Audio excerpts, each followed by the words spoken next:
സ്വർണം നമ്മളുടെ ഒരു നിക്ഷേപ മാർഗം മാത്രമല്ലല്ലോ, അത് നമ്മൾ ഡെയിലി യൂസ് ചെയ്യുന്ന ആഭരണങ്ങളായിട്ടും അതുപോലെ തന്നെ നമ്മൾ പല കല്യാണ ആവശ്യങ്ങൾക്കൊക്കെ നമ്മൾ യൂസ് ചെയ്യുന്ന ഒരു വസ്തു കൂടിയാണ് സ്വർണം എന്ന് പറയുന്നത്.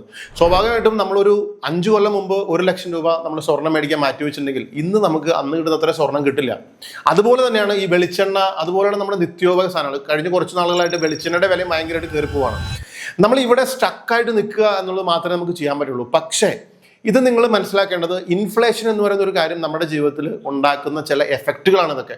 ഒരുപക്ഷെ കഴിഞ്ഞ നാളുകളിലൊന്നും എന്താണ് ഇൻഫ്ലേഷൻ നിങ്ങൾ മനസ്സിലാക്കിയിട്ടുണ്ടാവില്ല. പക്ഷേ നമ്മൾ ഇനിയും തീർച്ചയായിട്ടും ഭാവിയിൽ മനസ്സിലാക്കേണ്ട ഏറ്റവും പ്രധാനപ്പെട്ട ഒരു പോയിന്റാണ് ഇൻഫ്ലേഷൻ എന്ന് പറയുന്നത്. കാരണം വെളിച്ചെണ്ണയുടെയും സ്വർണ്ണത്തിൻ്റെയും വില കൂടിയതുപോലെ തന്നെ മറ്റു സാധനങ്ങളുടെ വില കൂടിക്കഴിഞ്ഞാൽ നമ്മൾ എന്ത് ചെയ്യും?